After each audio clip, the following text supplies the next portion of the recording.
Okay, I think we're live.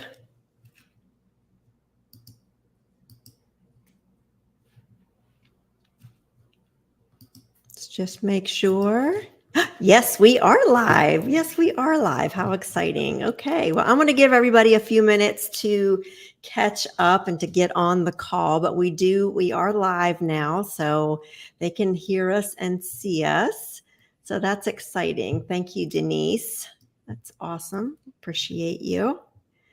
We'll give about a minute. Woohoo, says Adrian. Adrian says, hi, Matt. Can you see the comments there? I see woohoo. I don't see hi. Okay. It's Mariana. Okay. Mariana. Have you gotten to meet Mariana yet? I believe so. Hi, Denise. Hi, Mariana. How are you guys? Adrian, how are you? I'm so glad they're all on. Okay, well, let's go ahead and get started. I want everybody, if you could, to let us know where you're joining the call from, if you're joining the call from the States or from Cabo, or where you're joining the call from. And then also, I'd really like to know if you're a realtor or if you're a buyer or if you're just somebody who's just curious about this topic. So the topic of this call is about cybersecurity. And I am definitely not a professional at that. I don't know everything there is to know. But one thing I do know is that most properties in Cabo are purchased with cash, right? So that means that if you're buying a property in Cabo, you're probably spending a lot of money and you're sending it to the escrow company to be distributed at closing. So I know I've had people say that they hit the button and hit send, and then they just like hold their breath until they get clarification or get verification that the money has been received into escrow. So that's kind of where I'm coming at it from the point of an agent and trying to help my clients. And I know that jumping through these extra hoops that we have to do for security and whatnot, it's a pain and nobody wants to do it. It's not fun to deal with, and I get that. But I just thought that we would chat with Matt today to get a couple of ideas about maybe some things that we can do to help keep the money safe when it's going from account to account. So the first thing I want to say is there are a couple of different hacking situations that can happen when you're buying a property. And one of them is identity theft. And that's where you send your personal documents and somebody hacks them and then they steal your identity. We're not talking about that today. Today, we're talking about wire fraud specifically. And wire fraud happens when you're supposed to be sending your money somewhere and you get an email that says, hey, send it to this this account in Zimbabwe. Don't send it to the one, and you believe it and you send your money to Zimbabwe, and then all of a sudden your money's gone. So that's the kind of fraud, and that is the hacking that we're going to be talking about today. So with that, I would like to introduce Matt Neal with Global Escrow Solutions. Global is one of the escrow companies that we use the most here in Cabo.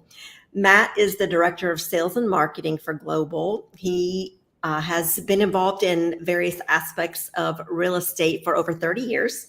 And for the past 12 years, he's been involved in providing escrow services to Mexico and Latin America. So thank you so much, Matt, for joining us today. Absolutely, Kendra. Thank you for having me. I appreciate it. Hi, everybody.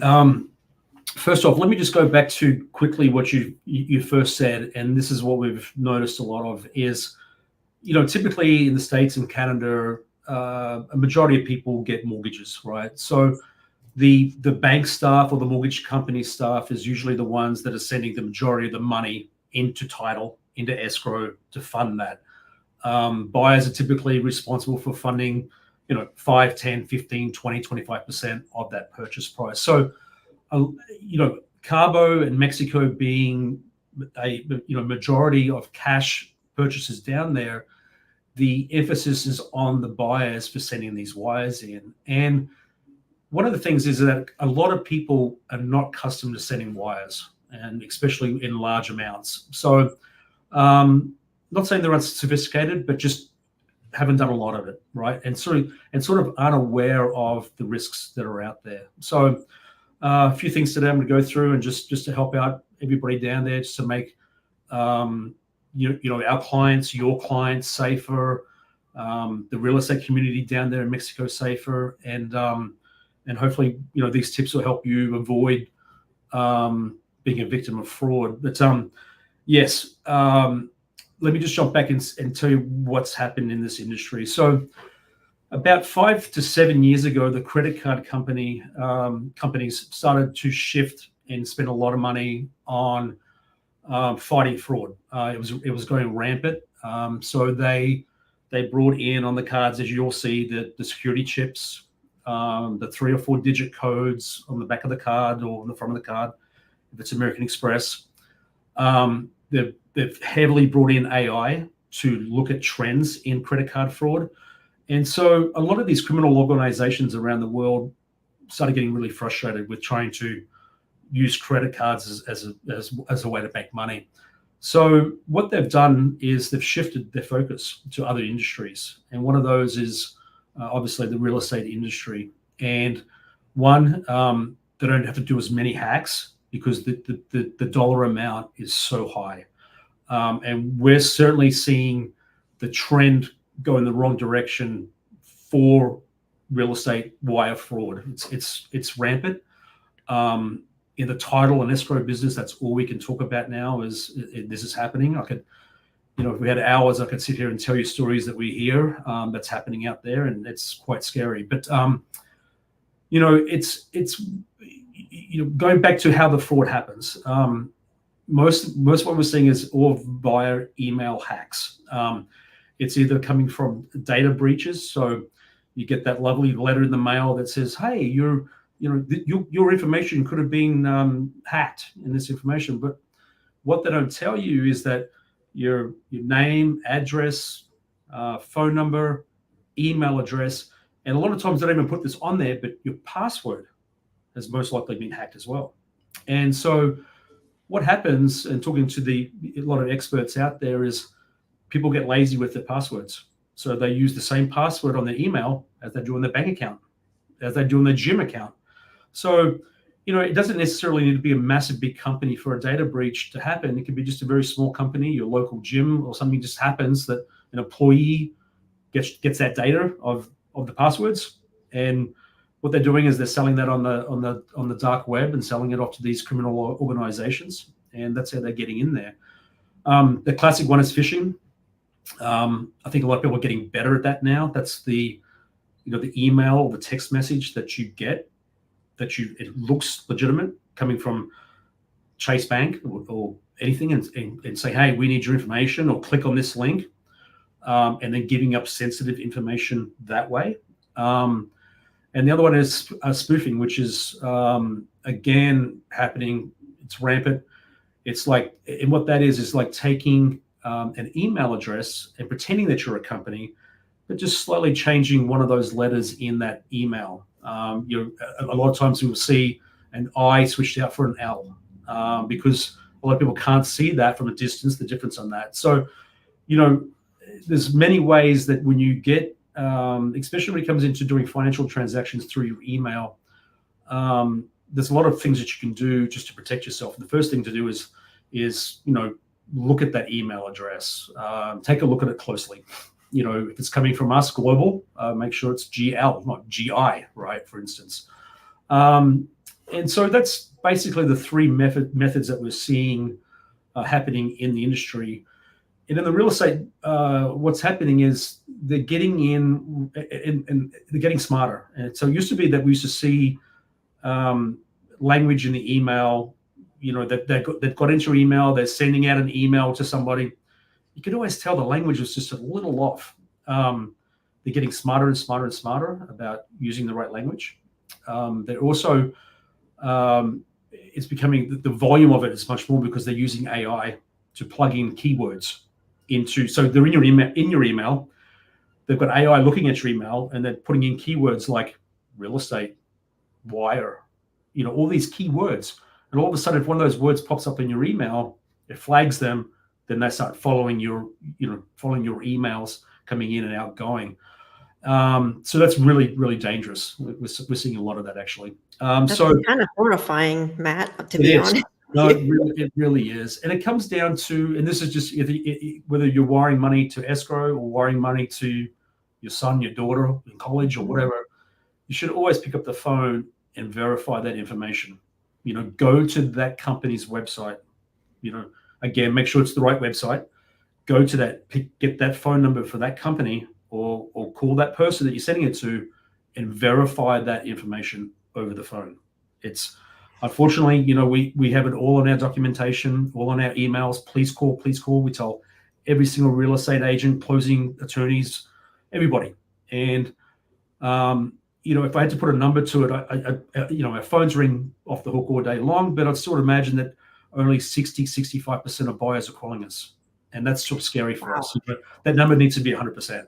Right. Yeah, you told me the other day when we were chatting that sometimes somebody will send, $2 million and not even call and let you know it's coming. Yeah, and it'll come in from like ABC LLC with no other reference on there, and we have no idea who it belongs to. And so we can't reach out to the real estate agents or closing companies and say, hey, we just received your wire. We can't. So yeah, it's again, that's a good point, actually. When you do send a wire, you have to follow up.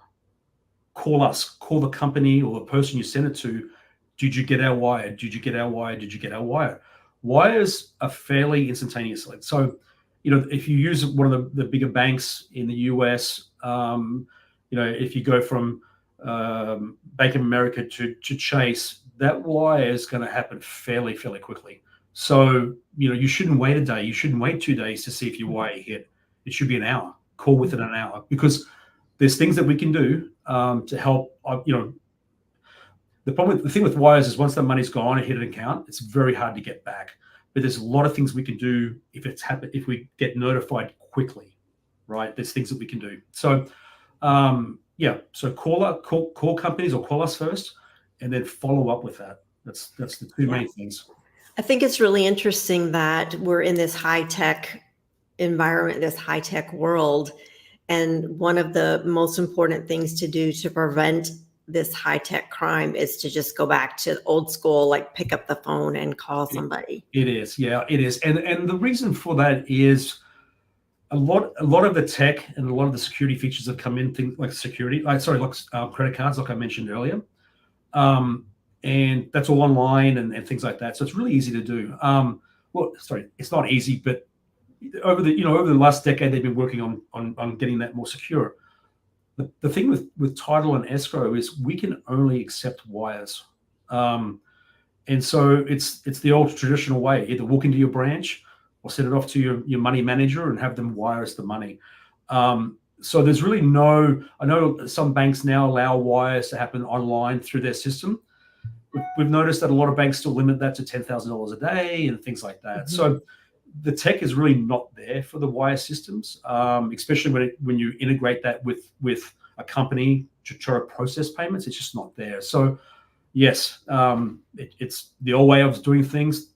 It's the Fed that runs it, the SWIFT system. So we just don't see those security protocols that we'd see in the credit card industry. So yeah. I think we will. And, one of the things that we've noticed here in Cabo, as somebody who lives here, is banking is much stricter here than it is in the United States. Correct. And we have a lot more protocols that we have to go through. And I did want to mention that, as a team, we were talking about this today, and it doesn't seem that we've had a lot of this happening in Cabo. We've been really, really fortunate because we haven't had a lot of this happening. Mostly when this kind of thing happens, it happens in the United States. Right. But you are starting to see it happen more on these international transfers. Is that correct? Correct. Yes, absolutely. We've had, as a company, we've hired a cybersecurity company that monitors all our emails, website. I mean, if you're in the industry of the title or escrow business, yes, you have to be diligent about what you're doing. It doesn't matter where you are. So, it's just right now, it's just a matter of time, really. If Carbo is really being insulated with that somewhat, then it's going to happen at some point. So just the way it is. So we have a question from Denise that says, should a buyer be worried if funds transfer between U.S. accounts and the wire confirmation is not received within 24 hours? Is that something we should be concerned about? So between U.S. Okay, should a buyer be worried if the funds transfer between U.S. accounts and the wire? Sorry, Denise, are you saying between U.S. and U.S. or U.S. and Mexico? Like U.S. to Global, which is a U.S. account, right? Yeah. Okay. So sometimes it depends on the bank. Some banks, smaller banks, typically don't have a large enough wire room. So, like for instance, our bank, Bank of America, we process wires. Those wires go out within minutes. Very large wire room scattered all around the country. Smaller regional banks don't have the manpower to do that. So those wires could sit there for hours before they actually come into us. So that's what happens. I had a case a couple of weeks ago that the wire was sent on a Thursday and it wasn't received until a Tuesday, and I was panicking. Yes. But what we learned was that the Fed had stopped it in transit and just reviewed it, made sure it was okay. And so are they randomly doing that for the safety of the there are federal databases out there that will flag transactions and hold those for secondary review. Sometimes they reach out to us and they require further information on who's receiving that wire or who is sending that wire. So that does happen. What we've noticed as well is when wires get held up, it's from the intermediary. Like if you're sending it from Bank of America, I'm just making this up, but Bank of America to JP Morgan to us, sometimes it can get stuck there at JP Morgan for a day or so. So that happens, right? So that happens a lot for Canadian transfers. I've noticed. It does. And that usually adds like 24 hours in that relay process. Yeah, exactly. So it's just like, especially in the incoming wires, if we haven't received it, certainly within a couple of hours, definitely have clients call us. The first thing we do is verify within the wire information who they sent it to, and if the numbers match and the routing number matches, typically it's not a panic. It's just it's in the banking. It's in the banking system somewhere. It's coming, right? So as long as those match up, we usually put those clients at ease. Hey, everything checks out. It's the right number. It's the right ABA. It's on its way. We'll let you know ASAP. So yeah, that's what happens. Okay. And so best practices for, say, for a buyer, for example, who is going to be sending money into the escrow, into Global Escrow or any other escrow, what are the best things that they can do to set themselves up for success to make sure that there is not a hacking? Yeah, great question. So several things. A lot of us get really comfortable on using, our Yahoo, Gmail accounts, Hotmail, AOL, those sort of accounts. What we notice in the industry is where fraud happens is mostly using those email providers. They're not encrypted. They don't have the security features as others do. And so first thing, and I've actually started doing this probably about 4 or 5 years ago, is I have burner email accounts. So you go into the store to buy something, they want you to create, for 10% off, put your email address in there. Well, I have a specific email that I use only for financial transactions, and we should all get in the habit of that, right? So it's a great idea. Have an email that's your email for your bank, for your credit card, and doing transactions like sending wires or real estate transactions. It shouldn't be the email that you're plugging into Gap and letting those people have that data, right? So you should have. Everyone should set themselves up with burner emails. It's the first thing. Second thing is monitor your email, monitor your sent box is very important. A lot of people don't do that. So once somebody gets access into your email, they're no longer spoofing your email. They are using your email, right? And so they will send emails out of your email box. So check that regularly. Interesting. especially when Wow. you're in a financial transaction, right? And then all of a sudden, if something changes in a transaction, oh, hey, Mr. and Mrs. Smith, the escrow company doesn't want you to send their money to them in the States anymore. They've just opened a bank account up in Hong Kong. Send it there. Red flag. Anything changes out of the norm, especially like, you've been notified to fund, whether it's the final payment or the second payment or whatever it is. If something changes along those lines, right when somebody says, hey, we need you to fund this, that's a red flag. Absolutely 100% red flag. I'll just throw this out. Title and escrow companies do not, it's very rare that we change our bank accounts.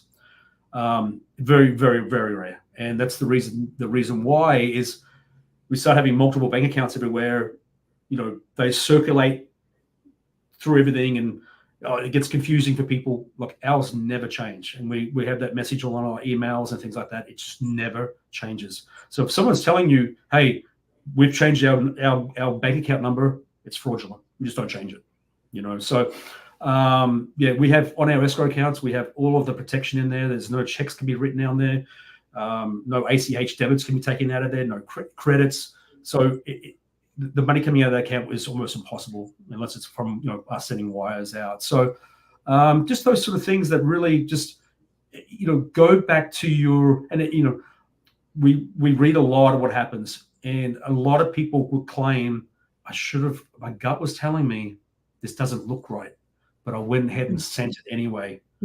Listen to your gut, because it speaks to you. If it doesn't look right, stop. Nothing's urgent. Nothing's urgent in this world that says I have to get this money out right now. It's Right. not. It's not. Take a breath. Reevaluate. Pick up the phone. Call your real estate agent. Call your escrow company or your title company, and just work it all out. So that's the advice right there. I love that, because that's very simple from the buyer's perspective. It's very simple to just follow your gut. And then same question from a realtor and a closing coordinator perspective. Like, what are our best practices so that we can help our clients not have this problem? Exactly. So the first thing is that if you're a brokerage or a closing company down there, your company should be running on your own domain names with, through Microsoft, through whatever that has the security features with it. We're still seeing real estate agents and closing companies using Gmail. It's just, here's the thing is we went back about, I guess, just over a year ago, and we keep getting, we're in the title business as well, and not global, but Andrea's side business, and we keep getting all the fraudulent emails and notifications, and read publications and things like that. And it was like, okay, email. And then so we started looking at our transactions, and on average, we have like between 8 and 10 people on the email chains. And those email chains can be, during from opening escrow to closing escrow, 40 emails, if not more, on these chains. And actually, one of them, I think I was saying this down in the summit, one of them, we found there was 16 people on that email chain.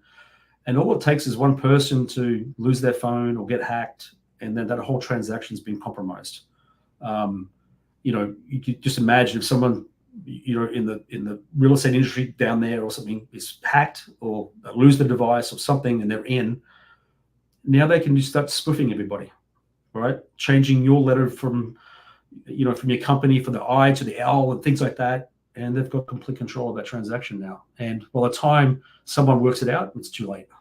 And that's the problem. So we noticed that. And so our cybersecurity company sat there and was like, wow, that's really dangerous.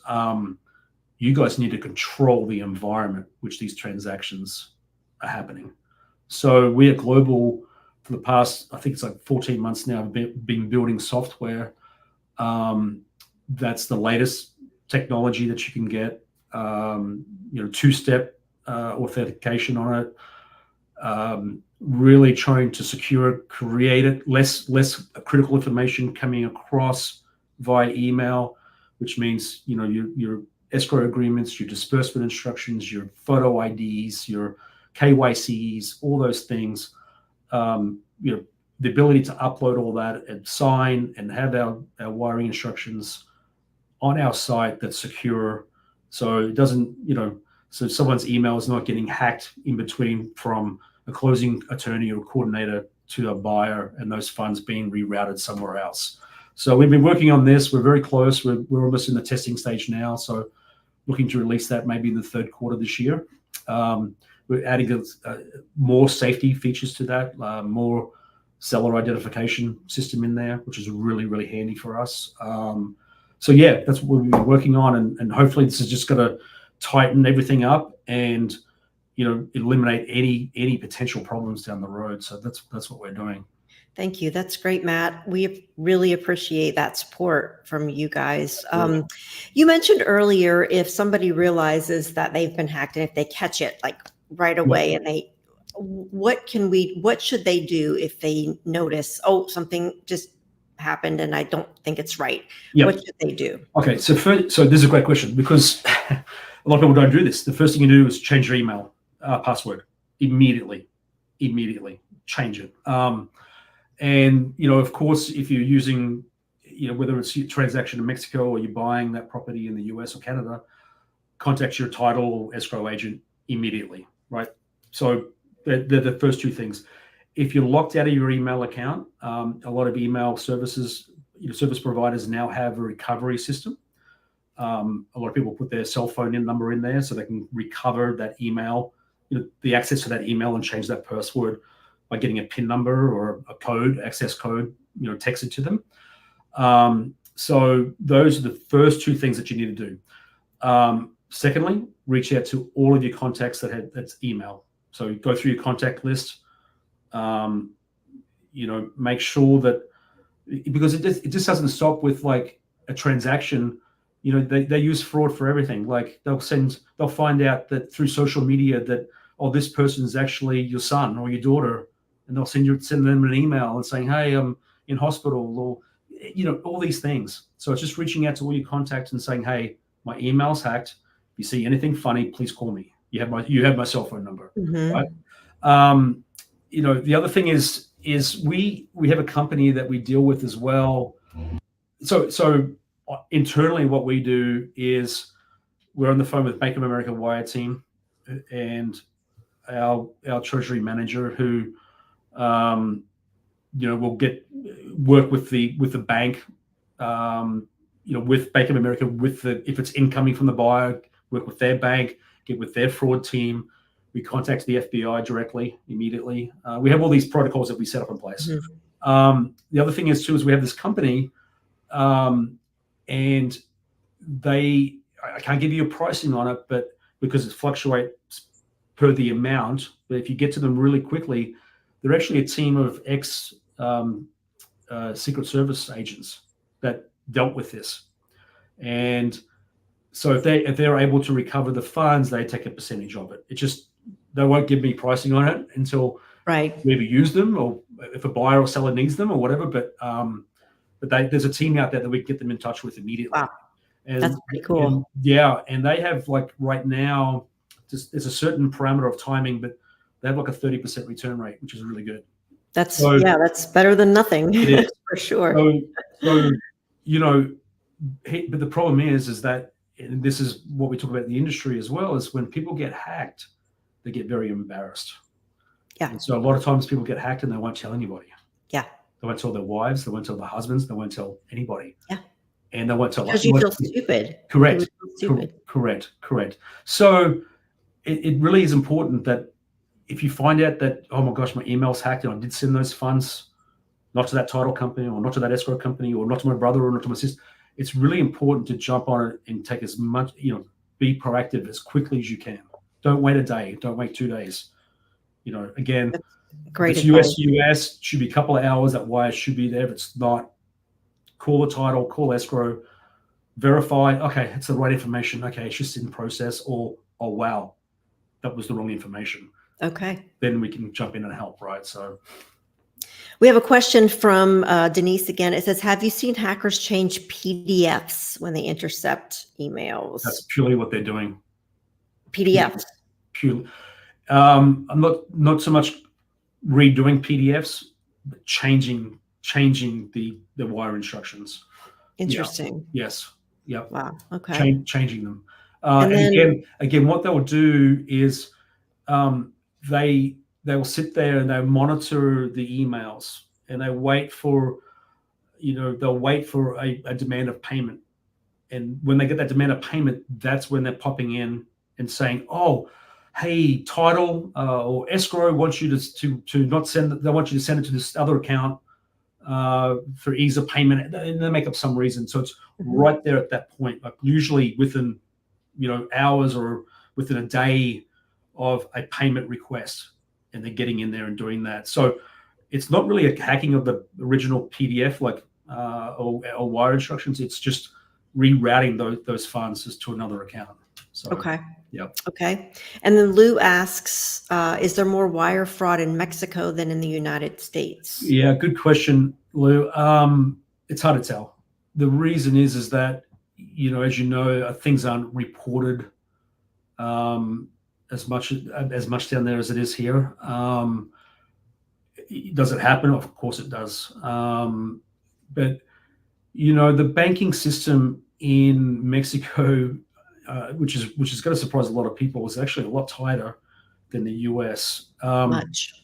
Yeah, like this will actually shock you. We again, reading through a lot of the publications that we read about this stuff, to open an account with a lot of people, all these fraudsters are actually opening online accounts, through these online banks, and never walking into a branch and showing identification and things like that, and then receiving funds, and then receiving funds that are wired into that account, and they'll wire them out immediately. Mexico, we can literally, we send hundreds of wires each week to Mexico. Mexico is so tight that the majority of banks, if we get one letter wrong on a name, it's rejected. The wire is just rejected. It comes straight back. Flat out. Yeah. Here, spelling could be wrong. Street address could be wrong. And they'll just take that wire in and never reject it. So the banking system is a lot stronger, obviously because of the money laundering rules and regs down there, but much stronger than the US that we're seeing. So it's a good question. Yeah. Any other questions from anybody before we wrap up? And Matt, was there anything else that you feel like is important to cover? I know we talked briefly about, what Global is doing to help meet the demand. Right. And so I know that a lot of that is proprietary information, but it is encouraging to know that you guys are on the cutting edge of what's happening. And yeah, exactly. It's just getting everything off email, and that's what we're really focusing on. For instance, the buyers and sellers won't have passwords. So if any closing coordinators are listening to this, for starters, our software won't be mandatory. We realize that some buyers and sellers are just not into tech or don't trust the system or whatever reason. So we're not going to mandate that they use our tech. We've set some internal goals of 75 to 80% of our transactions run through the software. We hope to get to that. We think that you guys will find this really enjoyable to use. We're creating dashboards that you guys can see who signed what, when, who needs to sign something. We're putting all of our wire receipts in there. So as soon as a wire comes in, we'll upload that into the system. So, trying to alleviate you guys emailing us all the time saying, "Hey, did you receive this wire?" We want you to get into the habit of just going straight to your dashboard and going, "Oh, there it is." Well, nice. So it's a version 1 we're coming out with. I know we're going to get a lot of feedback from everybody saying, "Hey, could you add this on? Could you add this on?" Which we'll get to. But it's a first version of it. And so creating these new escrow agreements through our system, there's going to be 2 unique identifiers. And one of those is going to be your email address, but also the cell phone number. And that cell phone number, because of the 2-step is really, really important. So there's not going to be any passwords for the buyer or seller, sellers, in plural. It's going to be like as they get a link in to sign an escrow agreement or disbursement instructions, they'll hit that link. Their cell phone number will pop up, the last four of them, 4 digits. They'll confirm that. And then once they confirm that, they'll get a text message from us, and that's with their code to get in. And once they get into that system and into our system, the escrow agreement, the disbursement instructions are there for them to sign. And so, yeah. So, yeah, alleviating all of that email potential hacking, phishing, spoofing, all of that. So that's what we're working on. That's great. And we do have a closing coordinator, Carlos, who is asking how much certainty of recovering funds in the case when the buyer wired his or her funds in a bank account in a false escrow bank account outside of the U.S. Like, it's really hard to know, right? It is. And Carlos, that's a really good question. And it becomes almost impossible. So every hour that ticks by, your percentages just dramatically go down.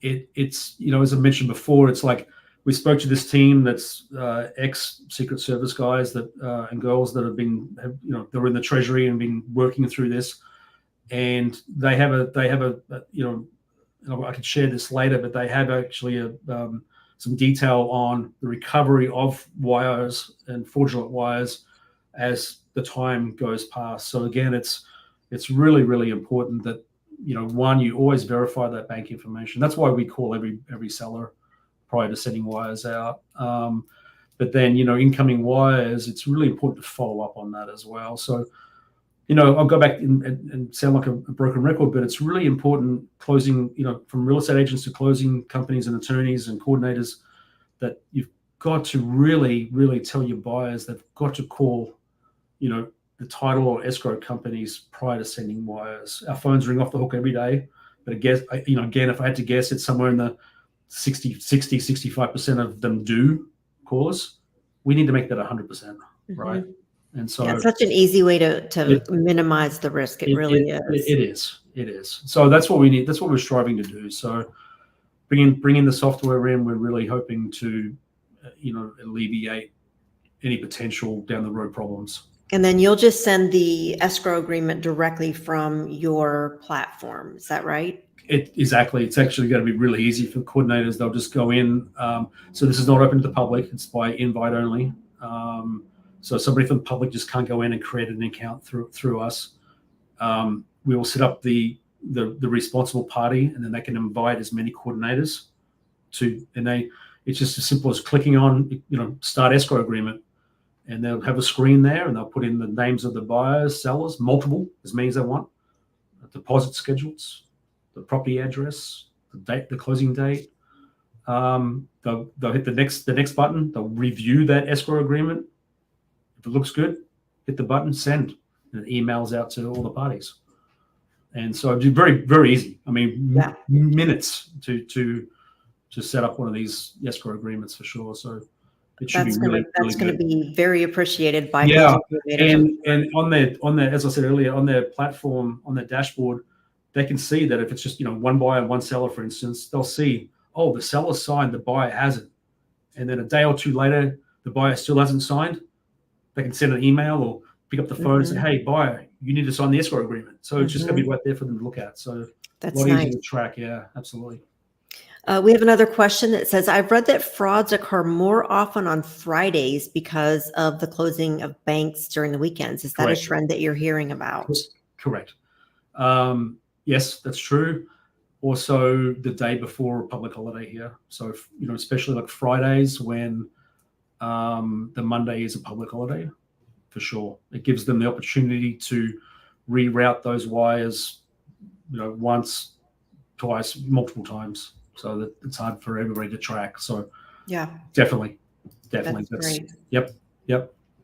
And then Denise says, great information. Thank you for sharing. And we do really appreciate you joining us. This is going to go out on our social media as well, so that all of our, other agents and buyers and sellers will have this information.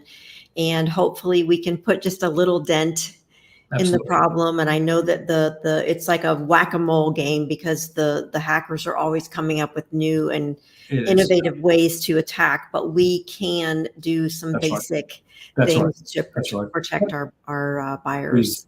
Exactly. Absolutely. And, just moving forward, if any buyers or sellers, our phones are here. We're always available. They can always just call us, and we can walk them through things and explain things to them as well, just to make sure that transaction runs smoothly and have no problems. So yeah, we're here to help. Terrific. That's wonderful. Thank you so much, You're Matt. welcome. I Thanks, really everybody. appreciate your time, and hopefully we can just put a little dent in the problem. So thank you so much for joining us today. Absolutely. Yeah. And if anybody on the call wants to reach out directly to me with more questions afterwards, that's no problem at all. I'd be glad to help. Super. Thank Great. you so much. Great. Thanks, Ken. I Thanks for appreciate it. watching, everybody. Okay. Take care. Bye-bye. Thanks. Bye-bye.